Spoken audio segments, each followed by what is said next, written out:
Yesterday, while coming under lift bridge 231, we got caught underneath the lift bridge.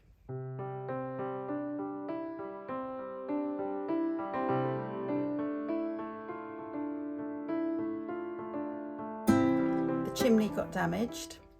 Well, no, the chimney was already removed. We had a cap on top of the chimney outlet, and that got crunched. The tube underneath it leading into the main chimney got crunched, and now Peter is trying to repair it. That was the hammering you could hear earlier.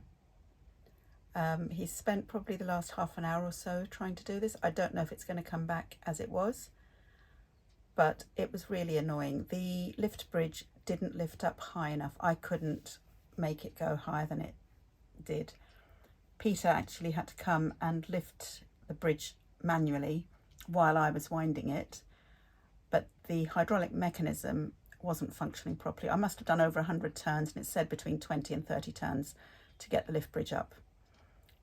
He is so frustrated with it, and I feel really bad because I feel I didn't wind the lift bridge up as it should have been, but it is what it is. So we now have a damaged chimney exit, and Peter's doing his best to try and fix it. This is what it looks like after Peter's had a little go at it. But it's not great.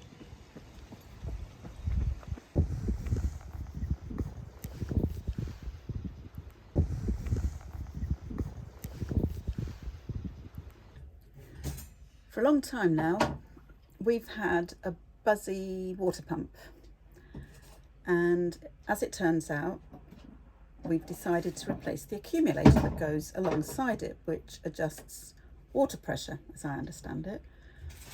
So we've got the new pump. No, we've got the new accumulator. Get the terminology right, always get it wrong. Peter's now rummaging under the steps, and I'm going to show you what he's doing, and if he wants to give you any information he can, because I don't think I've got the information to hand. Just trying to get some of the dirt out of here. Right, that red ball there that you can see is the accumulator, and the other bit of apparatus there is the water pump. Right, let's and get my head there's out of the way. all this grey piping goes round the boat system. Yes, it's all a bit of a roundabout thing. Yeah, The it's all right. yeah, the water pump is through there. Sorry, got me at it now. The water tank is through there. The pipe comes in through a stopcock. Then it's a solid pipe or plastic. Then it goes through the water filter to the inlet to the pump, which is a Jabsco. And then the outlet to the pump goes to another semi-solid plastic pipe, and then goes on another corner back underneath where it first came in, and there's a coupling under here where water flows in. It can go, sorry, I'm pointing. Yeah, it flows in and it can go up into the accumulator and carries on to the rest of the boat. And the water that gets pushed up into the accumulator is against a rubber diaphragm, and there's air pressure above the diaphragm, and so it goes up against the pressure, and the pump pushes against it until the pressure equalizes, and that means that the water is under pressure. When you turn a tap on anywhere, it rushes out before the pump starts. And the one that we're putting in is a different shape to this one. It's that one, I don't know what make it is, it's a ball, but this is what we're putting in instead. It's a 2 litre, as it says, and the pressure is preset to 19 psi. Well, the pressure that is produced by the pump is 25 psi, so that's about right. Opinions seem to vary. Some people say set this to 5 or 6 psi below the pump, which means that's set just right. I have checked it. There's a Schrader valve on the top here, and for those of you who don't know what a Schrader valve is, it's what you get on a bicycle tyre. it's like on a bicycle tyre. Yeah, you can pump this up with a bicycle pump, and you can use my little electronic thing there. It's saying 18.5 now, but it varies, 18.5, 19. So that was the problem with the old one. I couldn't put any pressure in there. There was no, the pressure had leaked away over time, and the valve had failed, and I couldn't put any more pressure in there, so it was doing nothing at all. So I've just got to connect that into the coupling so the water will flow underneath into the body and onto the rest of the pipes. Just like that. What I was debating is whether we could do any tidying up here, because this pipe work is a bit of a roundabout solution, and if the pump was mounted on that wall, we could put some padding in there to reduce the sound of the vibration of the pump. It's very noticeable, but it would also mean that this entire area where I used to keep my kindling wood and firelighters and things like that becomes a useful storage area. At the moment, I put padding over the top of this with all this bits of polystyrene, and then on top, a tray on top of that, and that's where I store my shoes, and other things go down here. But if the whole space was free, that might make a difference. And it always seems to me better to put pumps on walls rather than on the floor. And I checked the installation instructions that come with it, and yes, it can be mounted vertically as long as the pump part is pointing downwards. So are you now going to go and get some advice? Yes, having said I could do all this, I probably could do all this, but I might actually give in. If somebody says they can do it for me, I might just let them do it. Yeah. Because they could probably do it a lot quicker than I could. Well, that's the thing about professionals doing any work over an amateur or a DIYer. You may get the satisfaction of doing it yourself, and that's great. But if there's a time element involved, as there is with us, because we need the water, then maybe if someone's able to do that how you want it and how it's a good idea, how it can be improved rather, Yes. then it might be better. There's a damp patch underneath. Is that what I pointed out before? Where? Underneath the accumulator, that damp. Oh, there. Yeah, is it wet? It does look like it has been damp. It doesn't feel very damp. But this is my worry, that this ball is not secured Fixed. to anything. No. It's just floating about. The new one has a bracket, so we can fix it to that wall. Yeah. So all in all, it's a matter of just getting it put in properly. Yeah. Some of these things. This strap. Might have been designed to hold the accumulator. No, what it was designed for is to hold diving equipment. Oh, really? This It's is one of part- yours. This is part of my old gear that I used to have. I think I used to attach something. Oh, I remember now. This used to attach I had this super duper diving light with a battery pack, and the battery pack would attach to the air cylinder. So you'd strap it around there. And I brought this with me thinking I'll probably find a good use for this. Of course, that was 7 years ago. So We'll hang on to it for another 7. We might find a use for it in there. maybe I'll put it in the engine room where I can see it. Then Yes. we'll think of something. Because it Okay. is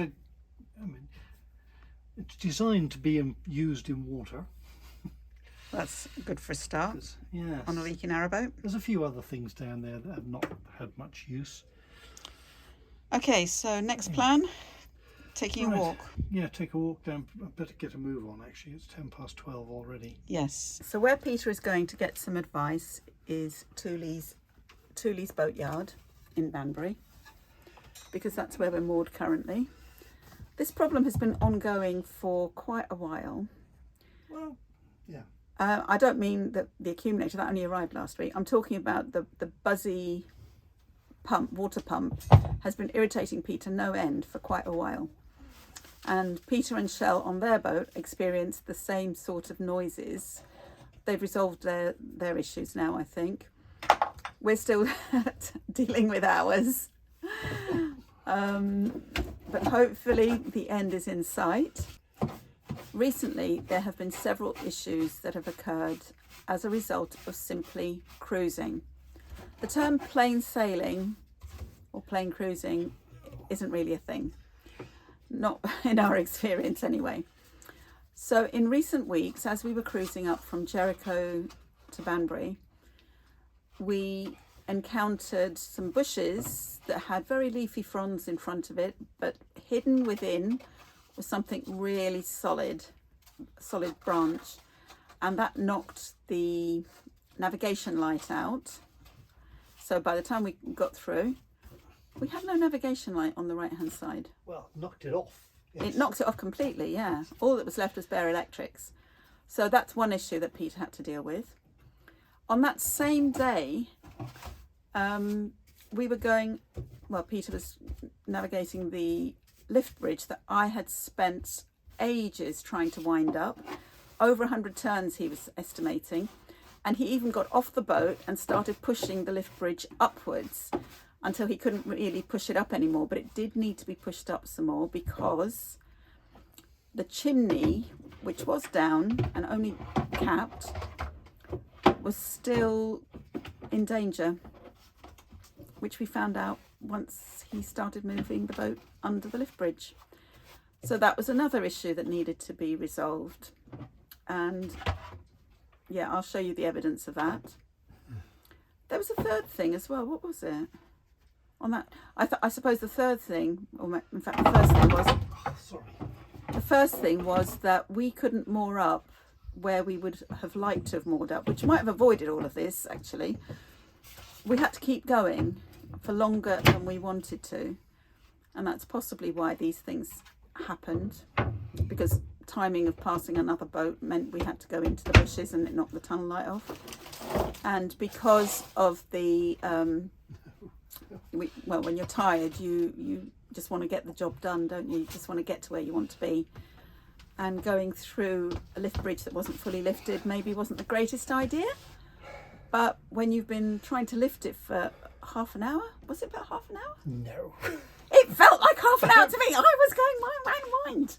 How long was it?